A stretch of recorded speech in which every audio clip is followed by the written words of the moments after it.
Hi, it's Micheline with Fit and Healthy for Yourself, and as some of you know, I have Sjogren's disease, or Sjogren's syndrome, which is an autoimmune disease, and basically it means your immune system is in hyperactivity, it's an overdrive. And there's no cure for it, and it's a pretty unpredictable disease. So you never know when there's an outbreak and when there's not. So you're happy when you have good days, and you question everything when you have a bad day. But I just came back from the grocery store, and it kind of like, got me thinking that I should do a video about how nutrition actually affects autoimmune diseases. Just because you got diagnosed with an autoimmune disease and it's unpredictable and it's not curable, that doesn't mean you pretty much have to give up and can't do anything about it. Yes, you can take medication, but you can still do a lot of things on your own to keep the disease quiet.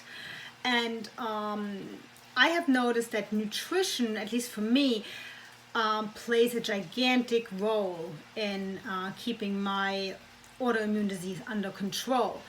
And it's not really something that is out there that everybody will tell you, oh, do this, do this. You really have to learn what works for your body. And you have to listen to your body. It's going to take time. It took me months, pretty much almost a year, to figure this out, trial and error. So autoimmune diseases really mean when your body's immune system goes into overdrive, which basically means something in your body is going on that your body decides that it needs to attack it. So there's an inflammatory response, and it just happens. And however, I have found out that certain foods can cause an inflammatory response. It doesn't mean you have an allergy. It doesn't have to go as far as an allergy. You can just have a sensitivity or an intolerance, the same way your body, certain foods actually automatically cause an inflammatory response. And normally, normal bodies, they just deal with it and then they go back to normal. However, bodies with an autoimmune disease, they go in overdrive. They do the extra, and then they have a problem going back to normal. So therefore, I have realized you really don't want to cause any more inflammation in your body than you have to. And some of the most inflammatory causing foods are processed foods, chemicals that really don't go in your body. Your body doesn't know what to do with it. So staying away from processed food has been huge for me. Sugar. I really have gone sugar-free for the last 6 months, and it has made a huge difference. Most of my symptoms have gone down. My blood work has been much better.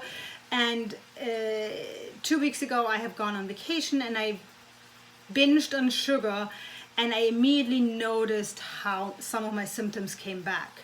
So sugar is a big one. For some people, it's dairy. It doesn't necessarily mean that you have to be lactose intolerant. You can just also not really tolerate dairy very well. So sometimes it takes, experiment with it. Go off dairy for a while, see how your body responds. I even did the experiment of going gluten-free for a few months. Going gluten-free, you have to go at least for 3 months before you actually really see a response. So that's not a 2-week kind of thing. So gluten-free really did well with me. However, going completely off carbs, even the gluten-free grains and even the gluten-free flours, has even been better for me. So it's something that you have to play with. Sugar, processed foods, some grains, dairy, all of that. Some beans cause inflammation, so all of that plays into it. So you have to really play with it. and see what works for you and what your body really can't tolerate. And unfortunately, if you realize that your body does much better without certain foods, yeah, it sucks to have the restrictions, but having to live with the disease means, you know what? I'd rather restrict myself and have a pain-free, symptom-free life than enjoying the food and being miserable. So it really is your choice, but if you have an autoimmune disease, you really owe it to yourself to look at your nutrition and see how you can actually help your body by feeding it nutrition food, but also food that is not causing problems inside your body. So give it a try. Don't just do it for a week or 2 weeks. You have to go for a bit longer. Go for like 2 months, 3 months, and really see how it goes. And then don't go immediately introducing everything back. Try one thing. If you're gonna go off completely off dairy and gluten, the Whole30 program works really well. Then at the end of the program, don't immediately go back to eating everything you ate before, because then you never know what really did it. Introduce something back and then see how you feel. And hopefully that helped a little bit, and good luck.